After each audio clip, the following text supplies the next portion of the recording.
Top quality और consistent performance के लिए सिर्फ सिल्वर पंप नाम याद रखना। ಮಾತಿನ ಫ್ಲೋನಲ್ಲಿ ಹೇಳಿದ್ರು ಅಥವಾ ಎಚ್ಚರಿಕೆ ಕೊಡಬೇಕು ಅಂತಾನೆ ಹೇಳಿದ್ರು ಗೊತ್ತಿಲ್ಲ. ಡಿಸಿಎಂ ಡಿಕೆ ಆಡಿದಂತ ಒಂದು ಮಾತು ದೊಡ್ಡ ವಿವಾದಕ್ಕೆ ಈಗ ತಿರುಗಿದೆ. ಡಿಕೆ ಮಾತಿನಿಂದ ನಟ್ಟು ಬೋಲ್ಟು ಫೈಟ್ ನಡೀತಿದೆ. ಚಿತ್ರರಂಗದ ಕುರಿತು ಡಿಕೆ ಆಡಿದಂತ ಮಾತು ಈಗ ರಣರಂಗವನ್ನೇ ಸೃಷ್ಟಿ ಮಾಡಿದೆ.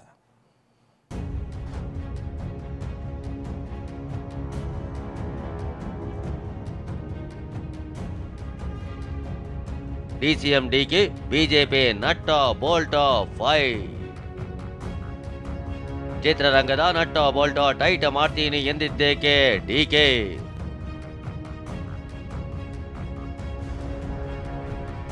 ಬೋಲ್ಟೋ ಫೈಟೋ. ಡಿಸಿಎಂ ಡಿಕೆ ಚಿತ್ರರಂಗದ ಬಗ್ಗೆ ಆಡಿದ ಒಂದೇ ಒಂದು ಮಾತಿನಿಂದ ದೊಡ್ಡ ರಣರಂಗವೇ ಸೃಷ್ಟಿಯಾಗಿದೆ.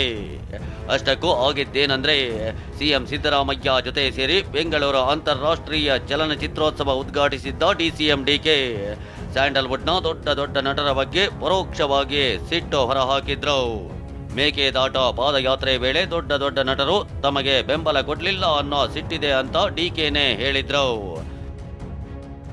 ನನಗೆ ಈ ಫಿಲಂ ಇಂಡಸ್ಟ್ರಿ ಬಗ್ಗೆ ಬಹಳ ಕೋಪ ಬಂದ್ಬಿಟ್ಟಿದೆ, ನನಗೆ ಸಿಟ್ಟು ಬಂದ್ಬಿಟ್ಟಿದೆ. ಫಿಲಂ ಚೇಂಬರ್ ಆಫ್ ಕಾಮರ್ಸು ಈ ಆಕ್ಟರ್ಗಳ ಬಗ್ಗೆ ನನಗೆ ಸಿಟ್ಟು.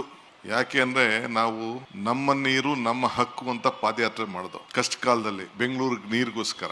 ನಾನು ಸಿದ್ದರಾಮಯ್ಯನವರು ಎಲ್ಲ ಸೇರಿ 150 ಕಿಲೋಮೀಟರ್ ನಡೆದು. ಸಾಧು ಕೋಕಿಲ ಮತ್ತು ವಿಜಿ ಇಬ್ಬರು ಬಿಟ್ರೆ ಯಾರು ಪಾರ್ಟಿಸಿಪೇಟ್ ಮಾಡಲಿಲ್ಲ. ನೀವು ಅಸೋಸಿಯೇಷನ್ ಅವ್ರು ಬಂದಿರಿ, ನೀವು ಅದನ್ನ ಕಲಾವಿದರ ಪೈ ಕೇಳ್ತಾ ಇದ್ದೀನಿ. ಮಾತು ಇಷ್ಟೇ ಆಗಿದ್ರೆ ದೊಡ್ಡ ವಿವಾದ ಆಗ್ತಿರ್ಲಿಲ್ವೇನೋ. ಆದ್ರೆ ಮಾತು ಮುಂದುವರೆಸಿದ್ದ ಡಿಕೆ ಚಲನಚಿತ್ರೋತ್ಸವ ಉದ್ಘಾಟನೆಗೂ ಪ್ಯಾನ್ ಇಂಡಿಯಾ ಹೀರೋಗಳು ದೊಡ್ಡ ನಾಯಕರು ಬರದೇ ಇದ್ದಿದ್ದು ಡಿಕೆ ಅಸಮಾಧಾನಕ್ಕೆ ಕಾರಣವಾಗಿತ್ತು. ಚಿತ್ರೋತ್ಸವಕ್ಕೆ ನೀವು ಬರದೇ ಇದ್ರೆ ಹೇಗೆ ಅಂತ ಪ್ರಶ್ನಿಸಿ, ನಮಗೂ ನಟ್ಟೋ ಬೋಲ್ಟೋ ಟೈಟ್ ಮಾಡಲು ಗೊತ್ತಿದೆ ಎಂದಿದ್ರು. ನಂದು ವಾರ್ನಿಂಗ್ ಅಂತಾರಲ್ಲಿ ರಿಕ್ವೆಸ್ಟ್ ಅಂತ ಇರಲಿ, it is not my program. ನನ್ನ ಕಾರ್ಯಕ್ರಮ ಅಲ್ಲ ಇದು, ನಿಮ್ಮ ಕಾರ್ಯಕ್ರಮ. ಬರೀ ಒಂದು 25 ಜನಕ್ಕೆ ಸಿನಿಮಾ ಬೇಕಾಗಿರೋದು. 20 ಯಾರು ಸರ್ಕಾರಕ್ಕೆ ಕೋಆಪರೇಟ್ ಮಾಡಲ್ಲ, ಅಲ್ಲಿ ಪರ್ಮಿಷನ್ನೇ ಕೊಡ್ಬೇಡ ಅಂದ್ರೆ ಥಿಯೇಟರ್ ಸಿನಿಮಾನೇ ನಡೆಯಲ್ಲ, ಒಂದು ಶೂಟಿಂಗೇ ನಡೆಯಲ್ಲಪ್ಪ. ನಮಗೂ ಗೊತ್ತಿದೆ ಎಲ್ಲ, ಯಾರ್ಯಾರಿಗೆ ಎಲ್ಲೆಲ್ಲಿ ನಟ್ಟು ಬೋಲ್ಟ್ ಟೈಟ್ ಮಾಡಬೇಕು ಅಂತ ಕೂಡ ನನಗೆ I know that. Yash, Sudeep, Darshan nut bolt tight ಮಾಡ್ತೀರಾ? ಡಿಕೆ ಮಾತನ್ನೇ ಅಸ್ತ್ರ ಮಾಡಿಕೊಂಡು ಕಿಡಿಕಾರಿದ ವಿಪಕ್ಷ ನಾಯಕರು. ಅದ್ಯಾವಾಗ ಡಿಕೆ ಹೀಗೆ ವಾರ್ನಿಂಗ್ ಆದ್ರೂ ಅನ್ಕೊಳ್ಳಿ, ರಿಕ್ವೆಸ್ಟ್ ಅಂತ ಆದ್ರೂ ಅನ್ಕೊಳ್ಳಿ ಅಂತ ನಟ್ಟೋ ಬೋಲ್ಟೋ ಟೈಟ್ ಮಾಡೋ ಬಗ್ಗೆ ಮಾತಾಡಿದ್ರು. ಇದನ್ನೇ ವಿಪಕ್ಷ ಬಿಜೆಪಿ ಮತ್ತು ಜೆಡಿಎಸ್ ಅಸ್ತ್ರ ಮಾಡಿಕೊಂಡಿದ್ವು. ಸಾಲು ನಾಯಕರು ಡಿಕೆ ಹೇಳಿಕೆಯನ್ನ ಖಂಡಿಸಿದ್ರು, ವಾಗ್ದಾಳಿ ನಡೆಸಿದ್ರು. ಡಿ ಕೆ ಶಿವಕುಮಾರಣ್ಣ ಫಸ್ಟ್ ನಿಮ್ಮ ರಾಜಣ್ಣ ಇದಾರಲ್ಲ ಮಂತ್ರಿ, ಅವ್ರಿಗೆ ನಟ್ಟು ಬೋಲ್ಟು ಟೈಟ್ ಮಾಡಕ್ಕೆ ನಿಮ್ ಕೈಲಿ ಆತಾ ಇಲ್ಲ. ಇನ್ನ ಸುದೀಪ್ಗೆ, KGF ನ ಯಶ್ಗೆ, ದರ್ಶನ್ಗೆ ಅವ್ರಿಗೆಲ್ಲ ಹೆಂಗೆ ನಟ್ಟು ಬೋಲ್ಟ್ ಟೈಟ್ ಮಾಡ್ತೀರಾ ನೀವು ಬೇಕಾದ್ರೆ ಸಿದ್ದರಾಮಯ್ಯನವ್ರಿಗೆ ಮುಖ್ಯಮಂತ್ರಿ ಪದವಿನ ಒದ್ ಕಿತ್ಕೊಂತೀನಿ ಹೇಳಿ, ನಿಮ್ಗೆ ಅಧಿಕಾರ ಇದೆ. ಆದ್ರೆ ಇವ್ರ್ಯಾರು ನಿಮ್ಮ ಗುಲಾಮರಲ್ಲ. ಇವರು ನಟ್ಟು ಬೋಲ್ಟ್ ಏನಾದ್ರು ಯಾರಾದ್ರೂ ಲೂಸ್ ಆದ್ರೆ ರಿಪೇರಿ ಮಾಡೋದಕ್ಕೆ ಆ ಕೆಲಸ ಮಾಡೋರು ಬಹಳ ಜನ. ದೇವೇಗೌಡರು ಏನಾದರೂ ನೀವು ರಾಜಕೀಯಕ್ಕೆ ಬಂದಾಗ, ಕನಕಪುರದಲ್ಲಿ ಮೊದಲನೇ ಬಾರಿ ಸೋತಾಗ, ಮುಂದಕ್ಕೆ ಈ ಹುಡುಗ ನಮಗೆ ತೊಂದರೆ ಆಗ್ಬೋದು ಅಂತ ಯೋಚನೆ ಮಾಡಿ ಅವರು ನೆಟ್ಟು ಬೋಲ್ಟು ಟೈಟ್ ಮಾಡಿದ್ರೆ ಇವತ್ತು ನೀವು ಎಲ್ಲಿರ್ತಾ ಇದ್ರಿ? ಇನ್ನು ಫಿಲ್ಮ್ ಚೇಂಬರ್ ಅಧ್ಯಕ್ಷ ನರಸಿಂಹಲು ಡಿಸಿಎಂ ಡಿಕೆ ರಾಜಕೀಯ ದರ್ಪದಿಂದ ಮಾತನಾಡಿದ್ದಾರೆ.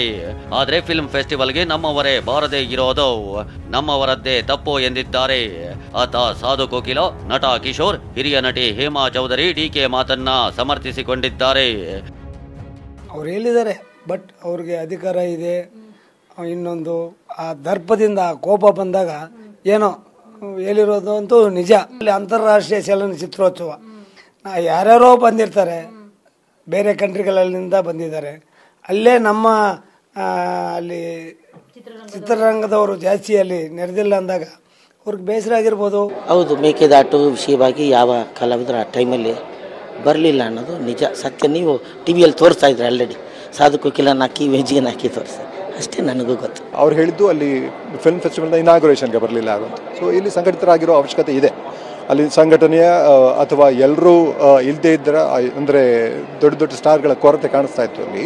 ಸೊ ಎಲ್ಲರೂ ಮನಸ್ಸು ಮಾಡಬೇಕು ಇದಕ್ಕೆ. ಆ ನಟ್ಟು ಬೋಲ್ಟು ಅನ್ನೋ ಪದಗಳನ್ನು ಇದೆ ನೋಡಿ, ಅದು ಬಂದು ಅವ್ರು ಯಾವುದೇ ಒಂದು ಕೆಟ್ಟ ಅಭಿಪ್ರಾಯದಿಂದನೋ ಬೇರೆ ಉದ್ದೇಶದಿಂದನೋ ಹೇಳಲಿಲ್ಲ ಶಿವಕುಮಾರ್ ಅವರು ಮಾತಾಡೋ ರೀತಿ ಒಂದು ಫ್ರೆಂಡ್ಲಿಯಾಗಿ, ಅವರು ಇದೇ ಇಂಡಸ್ಟ್ರಿನಲ್ಲಿದ್ದವರು ಗೊತ್ತಿದೆಯಲ್ಲ. ಇನ್ನು ಡಿಕೆ ಮಾತಿನ ಕುರಿತು ಟ್ವೀಟ್ನಲ್ಲಿ ಪ್ರತಿಕ್ರಿಯೆ ನೀಡಿರುವ ನಟ ಜಗ್ಗೇಶ್ ಚಿತ್ರರಂಗದ ಬಗ್ಗೆಯೇ ವ್ಯಂಗ್ಯವಾಡಿದ್ದಾರೆ. ಸಾವಿನ ಅಂಚಿನಲ್ಲಿರೋ ಚಿತ್ರರಂಗಕ್ಕೆ ಬೋಲ್ಟೇ ಇಲ್ಲ, ಇನ್ನು ಟೈಟ್ ಮಾಡಿ ಏನು ಪ್ರಯೋಜನ ಎಂದಿದ್ದಾರೆ. ಇನ್ನು ಡಿಸಿಎಂ ಡಿಕೆ ಶಿವಕುಮಾರ್ ಹೇಳಿಕೆಯನ್ನ ನಟಿ ರಮ್ಯಾ ಸಮರ್ಥಿಸಿಕೊಂಡಿದ್ದಾರೆ. ವಿಜಯನಗರ ಜಿಲ್ಲೆಯಲ್ಲಿ ನಡೆದ ಹಂಪಿ ಉತ್ಸವದಲ್ಲಿ ಪಾಲ್ಗೊಂಡು ಮಾತನಾಡಿದ ಅವರು, ನೆಲ, ಜಲ, ಭಾಷೆಯ ವಿಚಾರದಲ್ಲಿ ಎಲ್ಲರ ಒಂದಾಗಬೇಕು. ಡಿಕೆ ಸಾಹೇಬರು ಹೇಳಿರೋದ್ರಲ್ಲಿ ತಪ್ಪೇನಿಲ್ಲ ಅಂತಂದ್ರು. ಸಿನಿಮಾ ಮತ್ತು ಪಾಲಿಟಿಕ್ಸಲ್ಲಿತ್ತು ಮುಂಚೆ ಆ ಬೆಂಬಲ, ಆ ಪ್ರೋತ್ಸಾಹ ಅದಿವತ್ತು ನನಗೆ ಕಾಣಿಸ್ತಾ ಇಲ್ಲ. So I feel that as actors ನಮಗೊಂದು ಜವಾಬ್ದಾರಿ ಇದ್ದೇ ಇರುತ್ತೆ. ಆ್ಯಂಡ್ ನಮ್ಮ ಭಾಷೆ ಆಗಲಿ, ನಮ್ಮ ಜಾಗ ಆಗಲಿ ಅಥವಾ ನಮ್ಮ ಕಲ್ಚರ್ ಆಗಲಿ, ವಿ ಮಸ್ಟ್ ಆಲ್ವೇಸ್ ಸಪೋರ್ಟ್. ಅವ್ರು ಹೇಳೋದ್ರಲ್ಲಿ ನನಗೇನು ತಪ್ಪು ಅನ್ನಿಸ್ಲಿಲ್ಲ. ಅದೇನೇ ಹೇಳಿ, ನಡೆದ ಫಿಲ್ಮ್ ಫೆಸ್ಟಿವಲ್ನಲ್ಲಿ ಡಿಕೆಶಿಯ ನಟ್ಟೋ ಬೋಲ್ಟೋ ಹೇಳಿಕೆ ಪರ ವಿರೋಧಕ್ಕೆ ಕಾರಣವಾಗಿದೆ, ಪೊಲಿಟಿಕಲ್ ಟರ್ನ್ ಪಡೆದುಕೊಂಡಿದೆ. Bureau report, TV9.